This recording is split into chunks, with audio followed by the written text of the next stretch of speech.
अस्सलामु अलैकुम आज रनो अस अलहच तो वांगनहच सिन अगर अत सिनिस अस माज त्रो सत तेल गत ज्यादा मज तो मगर अस रनो आज यह मज बगैर वमे तुह यह पसंद पकि करो शुरू मान माज वोल कनी पे यह होख सुन यथ मज अस अलहच तो वांगनहच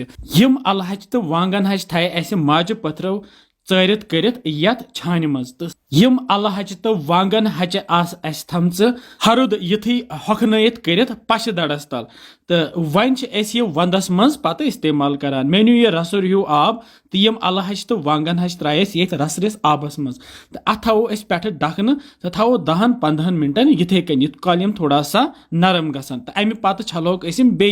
तत आब सत आसान सो शहलुन हूँ ये तत आब सल सह सोरे तो अमि पत फ्यानो यथ आब तो यह करहन खुशिक तो यपर मे यथ गैसस पे लोगमुत लेदर आब तो ये लेदर आबस मज त्रो यम अलहच तो वांगन हच तो अमि पत दिमो अलहचन तो वांगन हचन फकर ये लेदर आबस मज यमन अलहचन तो वांगन हचन दिमो 5-10 मिनटन फकर ये आबस मज तो अम पत फ्यानो ये आब तो थवन साइडस कुन प्रेशर कुकरस मज न्यू मे फल तेल यह त्रे मे अत मज 3 क्रेड फल तेल तेलस ये दुह द्राव अम पे थो मे गैस बंद तो मे कोर थोड़ा सा ठंड अम पे त्रो मे यह गंड नुक नुक कर बे त्रोस यह रुहन तो अदरक पेस्ट 2 चमच तो यह गंड बे रुहन तो अदरक पेस्ट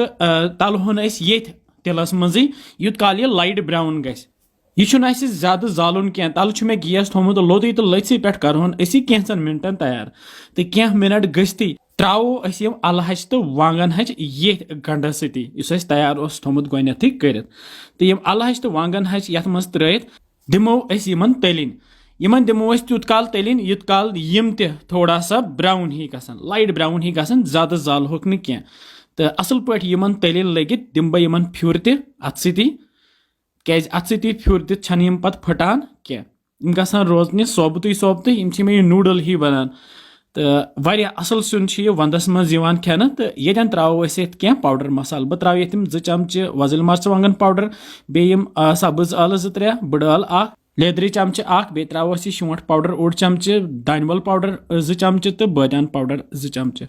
तो यम सोरी पाउडर मसाल त्रित दिम बह बे अत सती फ्युर तो युथ यह सोरी मसाल यमन अलहचन तो वांगन हचन सत मेल तो कैंसन सेकंडन यह तैयार कर त्रो यह आब मग बड़ हिश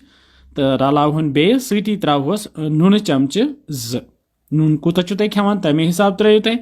अमि पत रलावन बे तो अनो यथ ग्रेख तो युथ यथ ग्रेख यी पे थोस डखन तो दिमो यथ स्टीम दिमो यथ तुत काल स्टीम युत काल ने यथ 5-6 सीटी नेरन 5-6 सीटी नीर थो वन गैस बंद तो करहन चेक माशाअल्लाह वुस रस तस रप्योमुत तो खुशिक खुशिक खेन तो तैयार सोन अजुक खास सुन सह गो अलहच तो वांगन हच सुन वंदस मन खेन वंदस मन बनान तो वारियाहन यह पसंद तो वमे तुह अजुक खास अलहच तो वांगन हच सुन पसंद आमुत तुह ते बनजो बेजो वनान क्या बसान तुम सान रेसिपीज इंशाल्लाह समखो बे जल्दी तुह थो पन ख्याल बिहव रबस हवाल।